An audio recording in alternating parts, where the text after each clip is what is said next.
90% of manufacturers are looking at AI. Only 20% know what to do with it.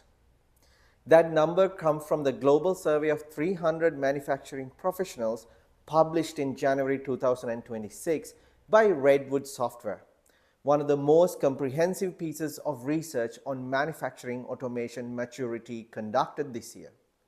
And that gap, 98% exploring, only 20% actually prepared, is the most important number in manufacturing right now. Because it tells you something that most AI vendors want. The barrier to AI adaptation in manufacturing is not access to technology. It's not budget. It's not company size. It's not even technical capability. It's clarity. It's strategy. It's knowing exactly where to start, what to automate first, how to build governance that makes deployment safe and scalable, and how to measure whether it's actually working. I am Dan Pereira. This is AI for Manufacturing, and this is episode 1 of a 4-part series where we break down exactly what separates the 20% of manufacturers deploying AI successfully from the 80% still stuck in exploration mode. Let me start with what mid-stage automation maturity actually looks like, because most manufacturers are in it without realizing it. You've invested in operational technology. You have systems, ERP, MES, WMS, whatever combination your operations run on. You've automated individual tasks within those systems.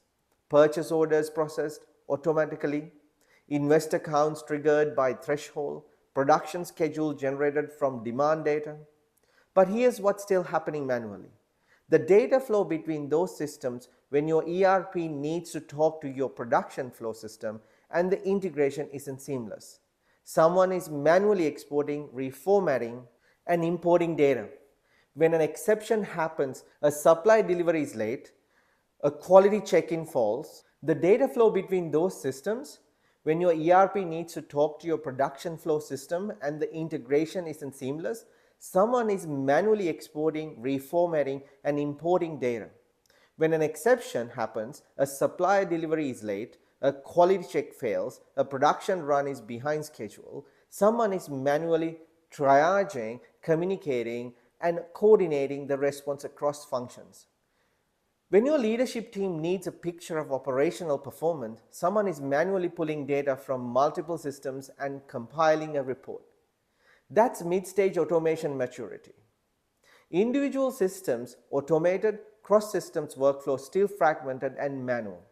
And that fragmentation, those gaps between your systems where human coordination is filling in for integration that should be automated, is where your operational margin is leaking every single day. The research is specific about this. The majority of manufacturers have invested heavily in automation within individual systems but critical workflows. Data flows and exceptional handling remaining fragmented and manual. That's not a technology gap, that's a strategic gap, a failure to see the operation as a connected system rather than a collection of individual automated parts. Here's what the 20% are doing differently. They didn't stand by buying a platform. They started by mapping their operation. Every workflow, every data flow, every handoff point between systems and between people. They identified specifically where the fragmentation was happening and what it was costing them. Then they built AI solutions that address those specific gaps, not generic automation layered on top of existing systems, but targeted automation designated to eliminate the manual coordination that was eating their margin. And critically, they build governance into every deployment from the start, not as an afterthought, not as a compliance checkbox, as the foundation that made every subsequent deployment faster, safer, and more scalable. That governance framework, clear boundaries for what AI handles and what requires human judgment, full audit trails on every automated action, human approval gates at high-stakes decision points, and exception escalation protocols that prevent automated systems from making unilateral decisions on complex situations is what separates manufacturers who are scaling AI successfully from those creating operational and compliance risk as they go. Let me give you a real example of what this looks like in practice. We worked with a mid-sized manufacturing operator, 45 employees running 3 production lines across 2 facilities.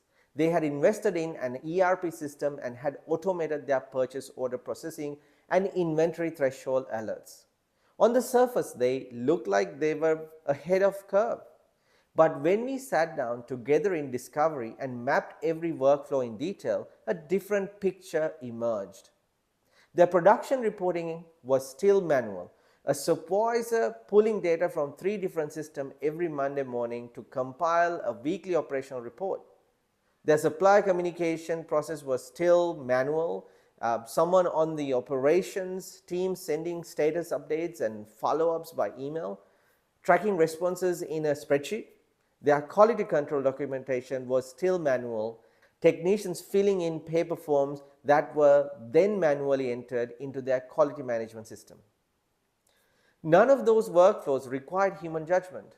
They required human time, and that human time across 3 manual workflows that touched their entire operation was costing them approximately 22 hours a week in labor that should have been automated.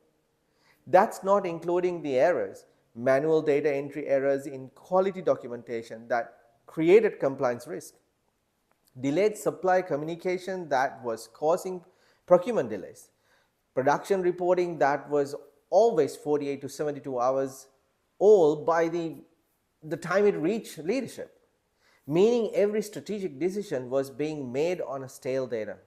We mapped it, we defined the automation scope, we designed and deployed 3 connected AI agents, a reporting agent, a supply communication agent, and a quality documentation agent with full audit trail, human approval gates, and encrypted data handling aligned to their ISO compliance requirements.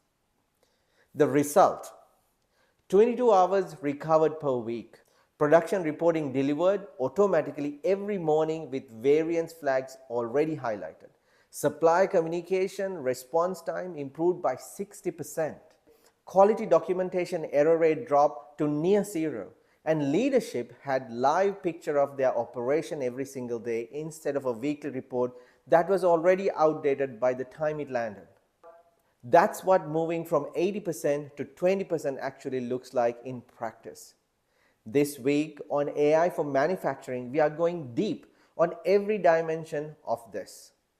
Tomorrow, we are breaking down the 5 manufacturing workflows that should never require a human. The specific operational areas where mid-market manufacturers are consistently losing margin to manual processes that should have been automated yesterday.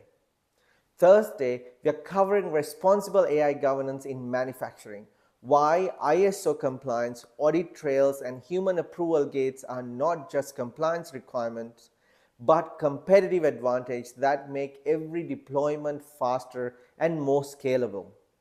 Friday, we are taking you inside the full implementation story, specific workflows, specific numbers, specific ROI, and what the transformation actually felt like from the inside of a manufacturing operation that went through it. If you run a mid-market manufacturing operation and you're in that 80%, still exploring, still evaluating, still not sure where to start, this series is built specifically for you. Book your free consultation at jxtech.ai. Let's map your operation and figure out exactly where you sit on the automation maturity curve and what it would take to move you into the 20%.